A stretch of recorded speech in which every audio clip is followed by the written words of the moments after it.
Torches that are thrown now do a small amount of damage. So what is most interesting about this bullet point is invisibility. Well, hello, kids. We have another set of patch notes. SDF announced that they were doing an early access hotfix number 27 this time that went into effect at 4 p.m. Eastern Standard Time. It is now 5 p.m. Eastern Standard Time, and the servers will be down for another couple of hours, returning at 7 p.m. approximately Eastern Standard Time. We'll talk about some meta shift stuff. I actually haven't seen any of this information yet. Figured we would just run through it dry and get, I guess, my honest reaction, if you will. We'll shuffle it on up here. Hope everybody's doing good. Anyway, changes. Fixed an issue where True Shot wasn't actually increasing projectile velocity. Fixed various minor bugs. Rogue's base strength reduced from 9 to 6. Base vigor reduced from 6 to 5. And resourcefulness increased from 20 to 25. They're going to give rogue interaction speed an increase, but their base damage, that damage dealing penalty actually with strength that low, and vigor base being reduced significantly is going to knock them a little bit down in the early game, and modify how this is going to scale into the late game. Because with 3 or 4 points of three points of strength and a point of vigor, they're going to have a little bit less HP, and they're going to have a little bit less on the damage scaling side from strength buffs. Rogue's weak point attack skill armor rating reduction reduced from 40 to 30%. Double jump perk move speed penalty has been reduced from -20 to -12. So it looks like they're going to try to give rogues a little bit more mobility, but a little bit less landmine style damage. If you've been watching guys like Repose, you've been able to see that toward the latter end of the game and higher damage scaling gear and whatnot, they have the ability to do an inordinate amount of damage, a ton of damage in a very, very short amount of time, which is obviously something we're trying to avoid because we want an opportunity for a bit of counterplay. Magic Invisibility no longer activates Ambush and Shadowrunner. So this is one of those parts where Magic Invisibility, meaning things like Magic Pots or an Invis spell from a Bard or an Invis spell from a Mage or a Wizard, those were activating the Ambush perks and Shadowrunner by just taking an Invis pot. You could get those buffs without having to do much else.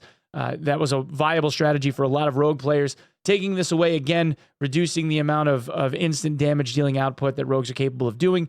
They're, I guess, looking at this as being much more of a setup and ambush class than somewhere you're going to be able to just face tank people and just out DPS them from checks. The Shadowrunner buff deactivates when an action such as attacking is performed. So instead of keeping people on their heels, they're now going to remove the buff as soon as the first attack goes out, which is interesting. Castilian Dagger damage has been reduced. A lot of people were trying to whiff the first 2 strikes and hit that third stab hit because it did a lot more damage. So this is interesting. Must be the damage spike on that was something they wanted to change. The duration of all traps has been reduced by half. So Rangers finally seeing some type of a nerf, much needed in my opinion. Rangers' forceful shot knockback range has been increased. That's interesting too. Okay.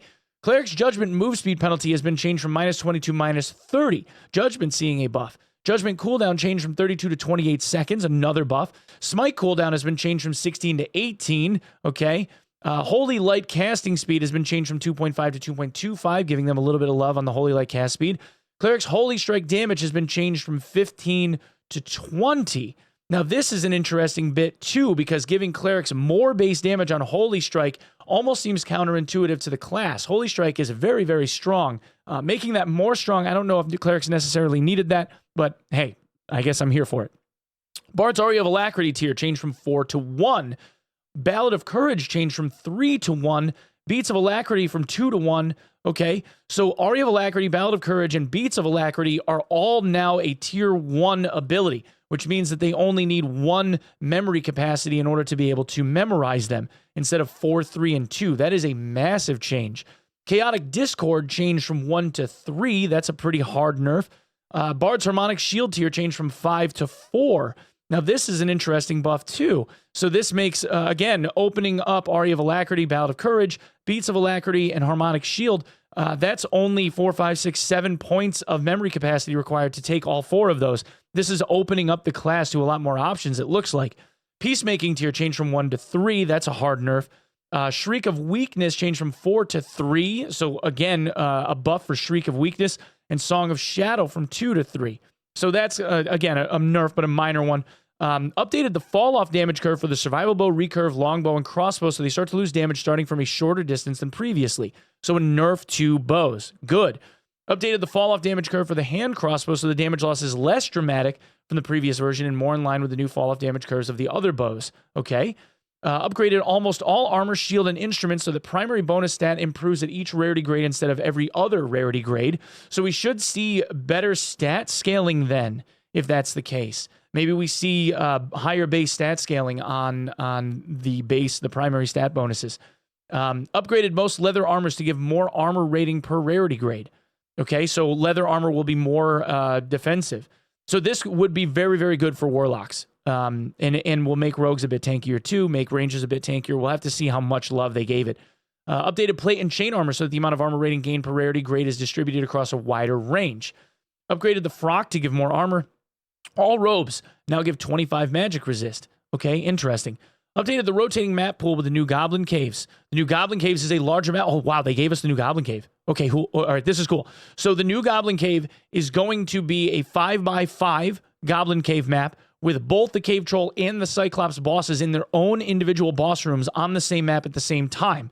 Hopefully, this also means that they gave us some res shrines on the map as well. Being that it's now a 5x5 map, I would assume that we'll see some new modules and hopefully some res shrines in here. Updated the rotating map pool with an updated Ruins map. The Ruins map now has red portals and static red staircases that lead to crypts.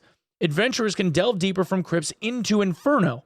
Okay, so this is interesting too, but they don't have a mention of server consolidation here and making people link up with each other. So this is interesting that there's going to be this old adventure system again.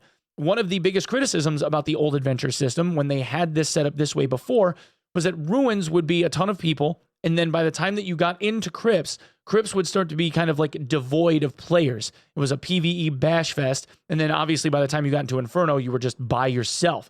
So the likelihood that we would see this happen again is pretty high, but given that there's now a lot of static exits, it's very possible that the static exits being utilized could end up, I guess, allowing us the opportunity to be able to survive and have a higher population in the lower tiers. We'll have to see how it goes. Added Elite Cyclops boss to High Roller. Updated the High Roller AP entrance fee for the Ruins, okay? Updated the HR matchmaking system. Solo matchmaking now uses solo tier. Duo matchmaking now uses highest ranked duo tier of the party members.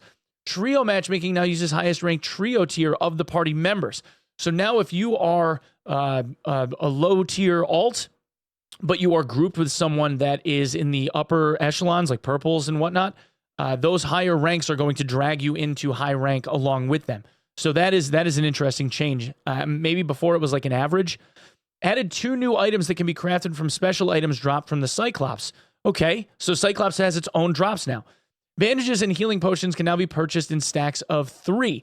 Again, not having to spam the single-click purchase is huge. That is a big dub. Torches that are thrown now do a small amount of damage. So what is most interesting about this bullet point is invisibility. When it comes to rogues, for instance, if you throw or assume that there is a rogue in a corner somewhere and you throw a torch at them, if it does a small amount of damage, that means that the rogue is going to get knocked out of invis because of the damage being taken.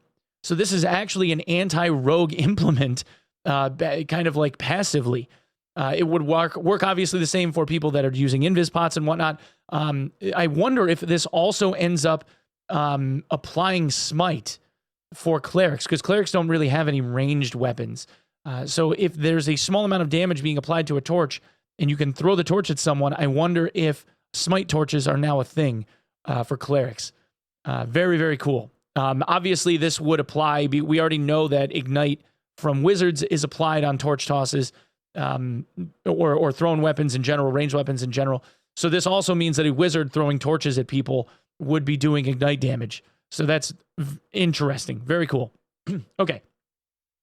This hotfix introduced changes to armor, so looting higher grade items feels more satisfying. We've also implemented minor class balance changes that we'll be monitoring to aid us in a more substantial balance update. We are happy to announce that we have received an official rating. Let's see. The updated Ruins now has red portals and red staircases that lead down to Howling Crypts and Inferno. New Goblin Cave encompasses a larger cave network accommodating more adventurers per session and houses 2 bosses. There we go. Okay, so very, very cool. There's the patch notes, everybody. This looks interesting. I like the balance changes, and I like that they finally have gotten around to expanding on the Goblin Cave. This actually came along a lot faster than I thought it would. I thought this was going to be something that they were going to push off until the end of the season, but a mid-season update like this, giving us a little bit more content, something else to explore, is pretty cool. I dig it. Anyway, guys, that's what I have for this one. If you wouldn't mind subbing the channel here, that would be really, really cool. As always, I stream normally every day around 7 to 8 a.m. Eastern Standard Time at twitch.tv/Onepeg. I used to simulcast here on YouTube. For those of you that don't know, it kind of started messing up the algorithm. I saw a lot more views on my YouTube videos when I wasn't streaming on YouTube versus when I started to. It kind of killed it. So unfortunately, we've had to go back to primarily streaming on Twitch. Sorry to everybody that was enjoying the YouTube streams, but it was a fun experiment at the time. Anyway, thanks so much for coming by. For those of you that are into Tarkov, I am streaming 12 hours of Tarkov drops in 24 hours, starting at 6 p.m. Eastern Standard Time tomorrow. That will be for 12 hours overnight to 6 a.m. Eastern Standard Time on Sunday morning the 7th, and then there will be 24 hours of drops on the channel to follow thereafter, as long as I'm awake. All right, guys, we'll see you in the next one. Thanks. Peace.